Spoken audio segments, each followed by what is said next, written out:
Personne. Et bien sûr, c'est pas rangé.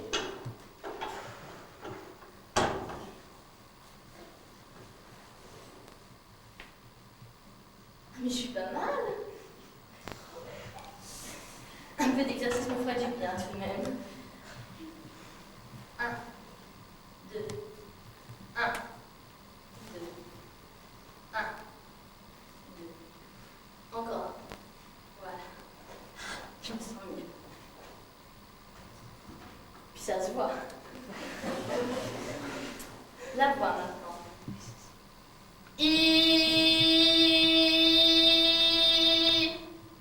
Pas terrible.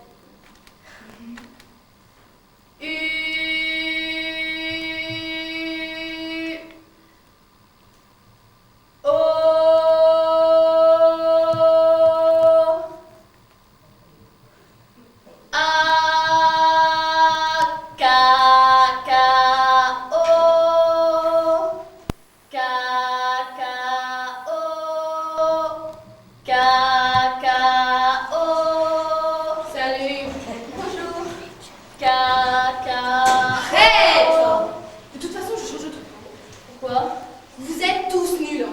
Et en particulier Patrick. Hein. Qu'est-ce qu'il a fait encore? Qu'est-ce qu'il a fait? Non mais tu me demandes ce qu'il a fait. Plutôt ce qu'il n'a pas fait. Il n'a jamais vu un peu de sa vie. Voilà ce qu'il n'a pas fait. T'exagères? Mais non, pas du tout. Il ne sait même pas jouer le rôle de la barre. Moi, à sa place, j'aurais fait mieux. Tu n'es pas à sa place. Bah et alors? Tu dis que je ne sais pas jouer le rôle d'Arpagon? Mon petit doigt. Attends, tu vas voir de quoi je suis capable. Donne-moi la réplique de la flèche. Ah non, ça j'ai pas envie. Allez, te fais pas plier. Quelle mouche t'a piqué? Où on y va? Mais c'est pas comme ça qu'on joue, lève-toi un peu. Oh. Qu'est-ce que t'attends maintenant? Mais laisse-moi, je me concentre. Bon, ça va comme ça?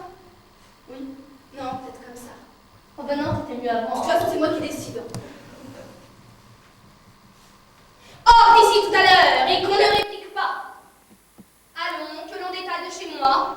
Maître juré filou, vrai gibier de potence. Je n'ai jamais rien vu de si méchant que ce maudit billard. Et je pense, sauf correction, qu'il a le diable au corps. Tu murmures entre tes dents. Pourquoi me chassez-vous? C'est bien à toi, bâtard, à me demander des raisons. Sors d'ici que je ne t'assomme. Mais mon maître, votre fils, m'a donné l'ordre de l'attendre et... Je l'attends. Va-t'en l'attendre dans la rue et ne sois point planté tout droit comme un piquet à observer tout ce qui se passe et à faire ton profit tout. Je ne veux point dans ma maison un espion de mes affaires, un traître dont les yeux maudits assiègent toutes mes actions, dévore tout ce que je possède et fuirait de tous côtés pour voir s'il n'y a rien à voler. Et comment diantre voulez-vous qu'on fasse pour vous voler?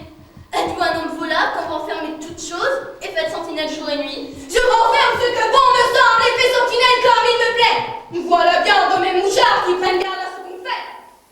Je tremble qu'il n'ait soupçonné quelque chose de mon argent. Ne serais-tu point homme à aller faire courir le bruit que j'ai chez moi de l'argent caché? Oh, vous avez de l'argent caché? Mais non, coquin, je ne dis pas cela. J'enrage. Je demandais seulement si tu n'irais point faire courir le bruit que j'en ai. Et que nous importe, vous en ayez, vous n'en ayez pas? Si c'est pour nous la même chose. Tu fais le raisonneur. Je te baillerai de ce raisonnement par les oreilles. Sors d'ici encore une fois. Viens, je sors. Attends. Quoi?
Il est tard, hein?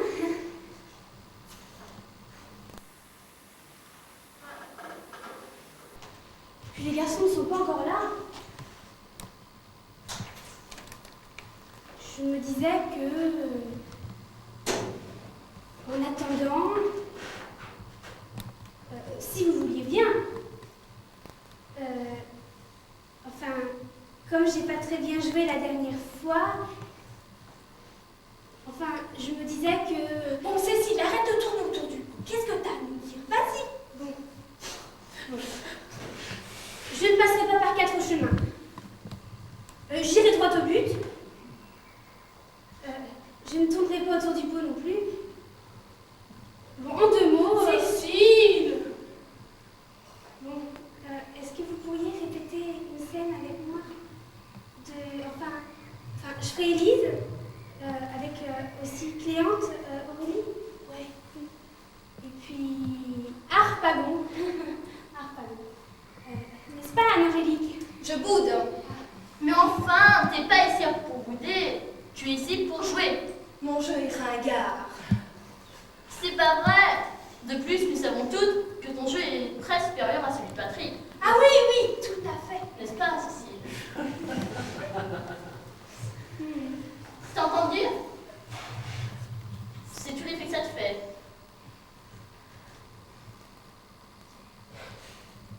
Bon, Angélique, je m'excuse. Davantage. Merci, Anne-Angélique. C'est beau, l'amitié, hein? Certes, ce n'est pas une petite peine que de garder une grande somme d'argent. Anne-Angélique! C'est Harpagon où tu joues. Et bien heureux qui a tout son fait bien placé et ne garde que ce qu'il faut pour sa dépense. On n'est pas peu embarrassé que d'inventer dans toute une maison une cache fidèle. Car pour moi, les coffres-forts me sont suspects. Et je ne veux jamais m'y fier. J'y tiens justement une franche amorce à voleur. C'est toujours la première chose qu'on va attaquer. Ah, cependant. Oh, je ne sais si j'aurais dû enterrer dans mon jardin 10 000 écus comme on dit hier. Mais 10 000 écus en or chez soi est une somme assez... Au ciel! Oh, je me serais trahi moi-même. Oh, la chaleur m'aurait emporté. Et j'aurais parlé haut en résonnant tout seul. Qu'est-ce? Oh, rien, mon père. Y a-t-il longtemps que vous êtes là? Nous venons d'arriver. Vous avez entendu? Quoi? Alors, Quoi? est-ce que je viens de dire? Ah non, si fait. Pardonnez-moi. Oh, je crois bien que vous en avez dit quelques mots. C'est que je m'entretenais en moi-même de la peine qu'il y a aujourd'hui à trouver de l'argent et disais qu'il est bien heureux qu'il peut avoir 10 000 écus chez soi. Nous feignons à vous aborder de peur de vous intéresser. Je suis bien aise de vous dire cela afin que vous n'alliez pas prendre les choses de travers et vous imaginez que c'est moi qui ai 10 000 écus. Mais nous n'entrons point dans vos affaires. Oh, putain mieux que je les eusse 10 000 écus. Je ne crois pas. J'en aurais bon besoin. Oh, Cela m'accommoderait fort. Je pense. Ça serait du bon à faire moi. Oh, vous Et je me plaindrai pas comme je le fais si souvent que les temps sont misérables. Mais mon Dieu, mon père, vous n'avez pas lieu de vous plaindre. Et l'on sait que vous avez assez de biens. Comment? J'en ai assez. Ceux qui disent en menti, il n'y a rien de plus faux. Et ce sont des coquins qui font tous ces bruits-là. Oh, mais mon père, ne vous mettez point en colère. Cela est étrange que mes propres enfants me trahissent et deviennent mes ennemis. Est-ce être votre ennemi que de dire que vous avez du bien? Oui! De pareils discours et les dépenses que vous faites sont propres qu'un de ces jours, on me viendra chez moi, me couper la gorge, en pensant que je suis tout cousu pistole. Mais quelle grande dépense est-ce que je fais? Mais quel? N'y a-t-il rien de plus scandaleux que ce somptueux équipage que vous promenez par toute la ville? Je querellais à votre sœur. Mais c'est encore pire. Voilà qui crie mon au ciel. Peut en vous prendre des pieds jusqu'à la tête. Il y a là de quoi faire une bonne constitution. Je vous l'ai dit 20 fois, mon fils. Toutes vos manières me déplaisent fort. Vous donnez furieusement dans le marquis. Et pour aller ainsi vêtu, il faut bien que vous me dérobiez. Ah, et comment vous dérobez? Que sais-je? Où pouvez-vous donc prendre pour entretenir l'état que vous portez? Moi, mon père, C'est que je joue. Et comme je suis fort heureux, je mets sur moi tout l'argent que je gagne. Mais c'est fort mal fait. Si vous êtes heureux au jeu, vous devriez mettre en honnête intérêt l'argent que vous gagnez. Pour pouvoir trouver un jour. Je me demande bien, sans parler du reste, regardez, des pieds jusqu'à la tête. Plus une demi-douzaine d'aiguillettes ne suffirait pas pour attacher à autre chose. Est-il bien nécessaire d'employer de l'argent à des perruques lorsqu'on peut porter les cheveux de son cru, qui ne coûtent rien? Je gage qu'en perruque et ruban, il y en a 20 pistoles. Et 20 pistoles rapportent chaque année 18 livres, 6 sols et 8 deniers, à ne les placer qu'au 2012. Vous avez raison. Laissons cela, parlons d'autre affaire. Je crois qu'ils se font signe à tous deux de me dérober ma bourse. Que veulent dire ces gestes-là? Eh bien, nous marchons donc, mon frère et moi. À qui parlera le premier, car nous avons tous deux quelque chose à vous dire. Et j'ai moi aussi quelque chose à vous dire à tous deux. C'est le mariage, mon père, dont nous désirons vous parler. Et c'est le mariage dont je veux vous entretenir moi aussi. Mon père. Pourquoi ce cri? Est-ce le mot, ma fille? Ou la chose qui vous fait peur? Le mariage peut nous faire peur à tous deux, de la façon que vous l'entendez. Et nous craignons que nos sentiments ne soient pas d'accord avec votre choix. Un peu de patience, ne vous alarmez point. Je sais ce qu'il faut à tous deux, et vous n'aurez ni l'un ni l'autre auquel ne vous plaindre à tout ce que je prétends faire. Mais pour commencer par un goût, avez-vous vu, dites-moi, une jeune personne appelée Marianne, qui ne loge pas très loin d'ici? Un jour, toujours grâce au mouton, ce secret de la vie du petit prince me fut révélé. Tu me demandas... Un mouton. S'il mange les arbustes, il mange aussi les fleurs. Un mouton mange tout ce qu'il rencontre. Même les fleurs qui ont des épines. Oui, même les fleurs qui ont des épines. Et alors, les épines, à quoi servent-elles? Hein? Les épines, à quoi servent-elles? Les épines? Ça ne sert à rien. C'est de la pure méchanceté de la part des fleurs. Oh! Je ne te crois pas. Les fleurs sont faibles, elles sont naïves, elles se rassurent comme elles peuvent. Elles se croient terribles avec leurs épines. Et tu Mais crois? non, non, je ne crois rien. J'ai répondu n'importe quoi. Je m'occupe, moi, de choses sérieuses. Des choses sérieuses. De choses sérieuses. Tu parles comme les grandes personnes. Tu confonds tout, tu mélanges tout. Je connais une planète où il y a un monsieur cramoisi. Il n'a jamais respiré une fleur. Il n'a jamais regardé une étoile. Il n'a jamais rien fait d'autre que des additions. Et toute la journée, il répète comme toi, je suis un homme sérieux. Je suis un homme sérieux. Et ça fait gonfler d'orgueil. Mais ce n'est pas un homme, c'est un champignon. Un quoi? Un champignon. Il y a des millions d'années que les fleurs fabriquent des épines. Il y a des millions d'années que les moutons mangent quand même les fleurs. Et ce n'est pas sérieux de chercher à comprendre pourquoi elles se donnent tant de mal pour se fabriquer des épines qui ne servent jamais à rien.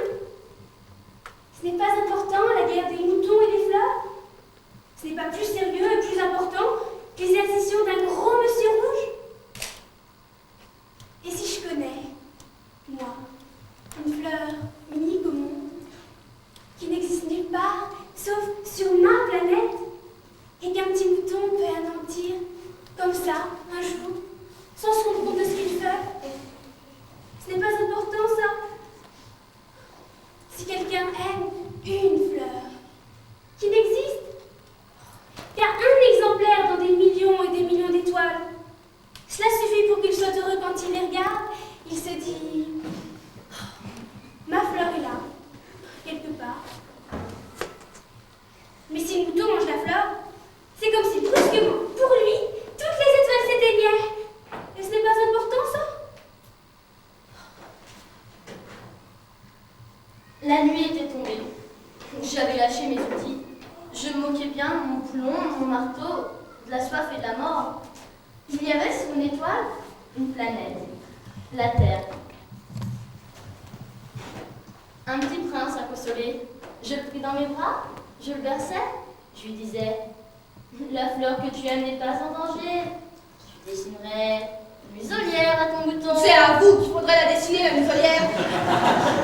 Je dessinerai une armure pour ta fleur. Je ne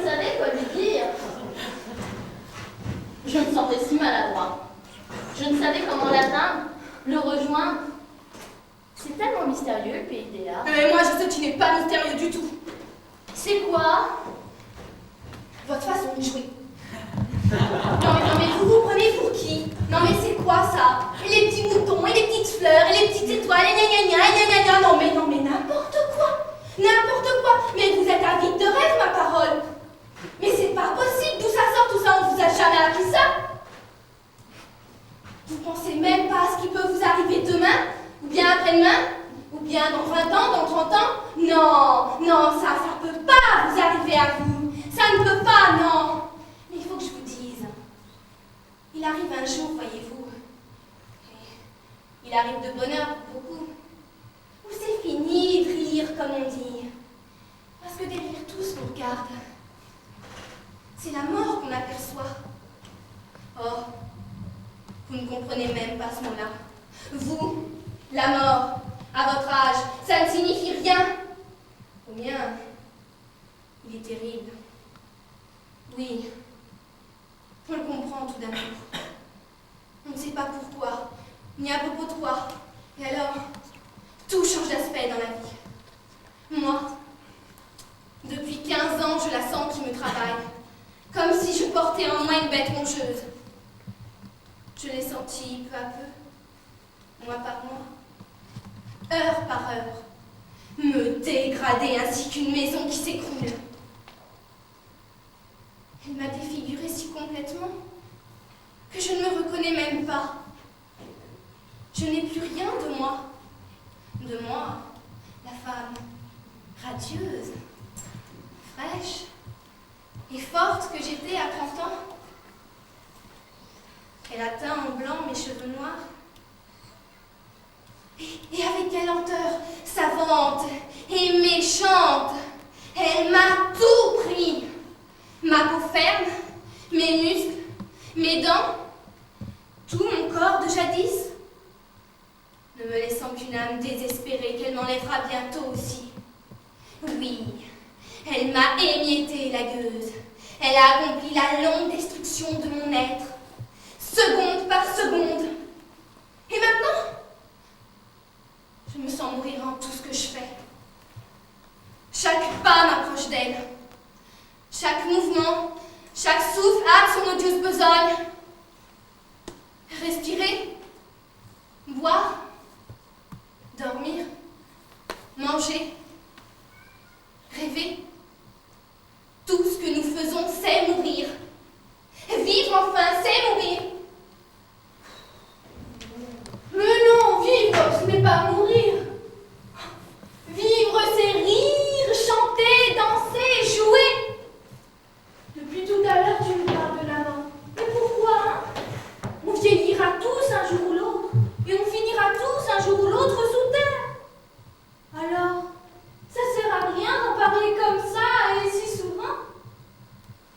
Regardez par exemple le cirque, avec les clowns et les acrobates qui volent dans les airs avec des facilités que leur métier leur confère. Des danseuses blanches sur le dos de chevaux en tutu et des fordéales bourrés de muscles qui soulèvent des poids incroyables sans faire aucun effort. Il y a même parfois un chameau qui danse et un magicien avec un chapeau, d'où sortent des lapins aux files indiennes qui font un tour de piste et remontent en chapeau. Les clowns sont de toutes les couleurs et habillés comme c'est la loi chez eux. Des clowns bleus, blancs et en arc-en-ciel.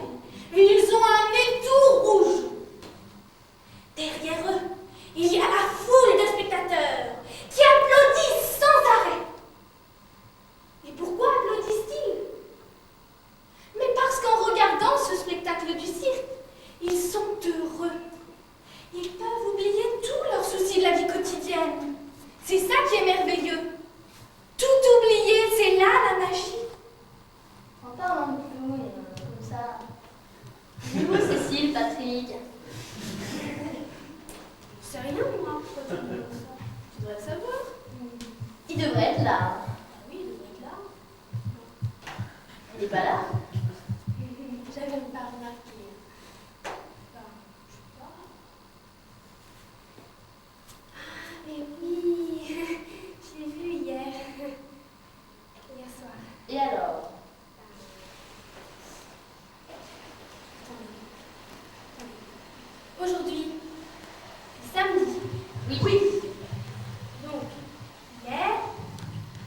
C'était vendredi. Oui. Donc si hier c'était vendredi, ben Aujourd'hui, c'est samedi. oui, Et après? oui, je l'ai vu et puis Mais ça, on s'en doute. Hein.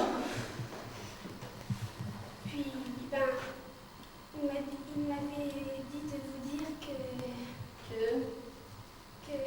normalement Normalement, aujourd'hui samedi,